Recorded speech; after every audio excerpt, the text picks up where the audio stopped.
Hey, MathKook here. This video contains one of many examples in my Algebra 2 library. The rest of those examples, along with hundreds of other videos, are only available at mathkook.com. Let's MathKook it up. Hey Kooks, this question says, find the vertex, whether it opens up or down, axis of symmetry, x and y intercepts, max or min, domain, range, and intervals of increasing decreasing for the quadratic function f of x equals 2 times x plus 1 squared minus 8. Then graph. All right, so I'm going to jot down everything that they're asking us for. So here are all the things that they're asking for. And let's take a look at our quadratic function here. What form is this quadratic function in? So it's in vertex form. So vertex form is nice because it literally tells us the vertex. The vertex is h comma k. So notice h is going to be the opposite of whatever number is here, and k is the value that's actually here.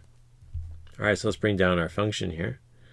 So h is going to be the opposite of plus 1. So therefore, h is going to be negative 1. And then our k value is going to be negative 8. It's whatever is here. So therefore, our vertex is negative 1, comma, negative 8. So let's go ahead and write that over here. So now we have our vertex, which is the key point on the parabola. Now, they're asking also whether it opens up or down, and we can easily get that from just the value of a. So a in this case is 2. Since 2 is positive, the parabola is going to open upward. So I'll draw a little illustration of that here on the side. So we know our parabola is going to open upward. So I'll circle up. All right, and we also know the axis of symmetry because the axis of symmetry is always the x value of the vertex. So really important, the axis of symmetry is always the x value of the vertex. And you're going to write your axis of symmetry as a line. So you're going to write x equals negative 1. All right, so I'll write that here. So x equals negative 1. So there's our axis of symmetry. All right. Next, we can actually find our max or min from our vertex here, because the max or min is always the y value of the vertex. Now in this case, the parabola is opening upward. So are we going to have a max or a min? Well, hopefully you said min. So this point here is definitely a min because it's like the lowest point on the parabola. So our minimum value, so I'll go ahead and circle, we're going to have a minimum value, and the minimum value is going to be the y value of the vertex, which is negative 8. So I'll write here negative 8. So that's our minimum value. All right, next we need to find the x and y intercepts. So let's go ahead and erase our work here, and we'll bring down our x and y intercept.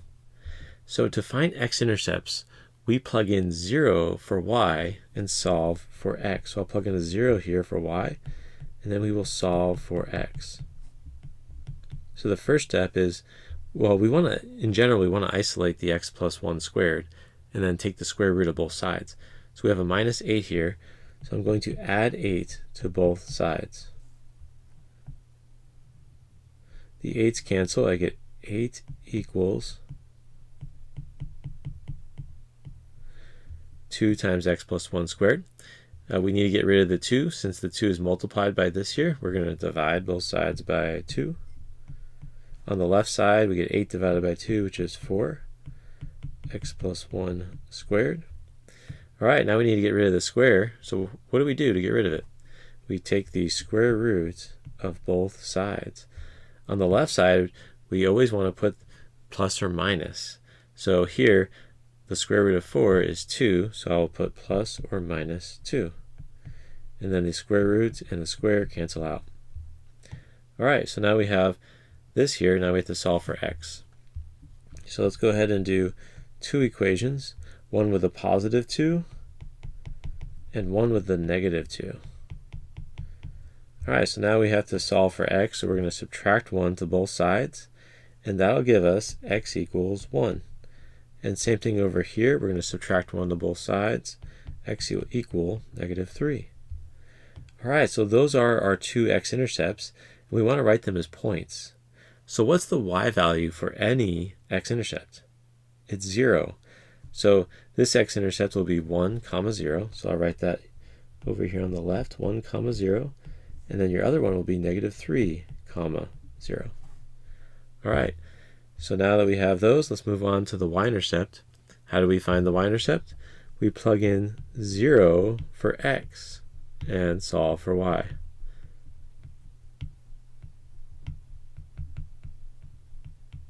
All right, so on the inside here we have 0 plus 1, which is 1, squared is 2. Squared is 1, and then we times that by 2, and we get 2.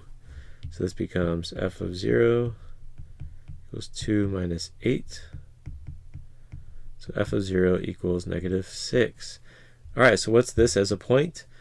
Well, the y-intercept always has an x value of 0. So we'll go over here on the left, and our y-intercept is 0, -6. All right, so that is how we find our x and y-intercepts. Now we're going to use our information here and graph the parabola, and then we will come back and fill out the domain, range, and then increasing and decreasing intervals. All right, so let's go ahead and erase all this work here. Okay, we'll bring up our graph. So let's graph our vertex first. So -1 minus 8. So we go left 1 and then down 8, which is right there. So we'll do that in blue. Next, we have our x-intercepts at 1, 0 and -3, 0. So we'll put points there as well. So that's 1, 0 and then -3, 0. Okay, next we have our y-intercept at 0, -6. So we go 1, 2, 3, 4, 5, 6, so right there. And remember, it's a mirror image across the axis of symmetry.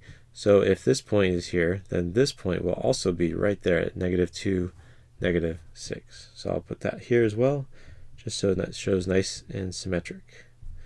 All right, so we graph our parabola. It's pretty steep here as it comes down. There it is. Okay, next we're going to do our axis of symmetry on here, x equals -1. So I will do that in red here.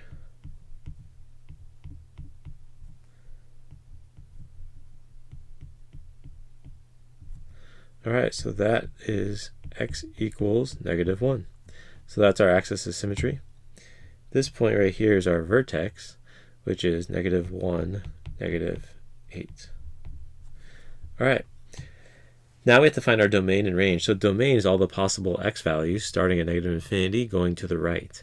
So is this defined at -infinity? Yes, it is, because this goes to the left. I know it's going up forever, but it's also going to the left forever. So you can plug in any x value you want and it will be defined. And that goes forever here because this goes to the right. So that means there's no restrictions on x. So our domain is going to be -infinity to infinity. Now the range. So we're going to start down here and work our way up. It's not defined here at large negative numbers. As you move up, though, it starts to be defined right there at this y value. This y value is -8. So it goes from -8 and it's defined yes, yes, yes, yes, all these, and then forever up. So it's going to be from -8. Then we're going to put a bracket around it because it includes -8 all the way to infinity because it goes up forever. All right, next is increasing. So the increasing functions are where the graph is going up and to the right, which happens starting from here at this x value at -1, and it goes up and to the right forever to the right. So therefore, our increasing interval is from -1 to infinity. And our decreasing interval is from -infinity, because it's decreasing this whole time here, all the way to here at -1. And then it switches and starts increasing. So our decreasing function is -infinity to -1.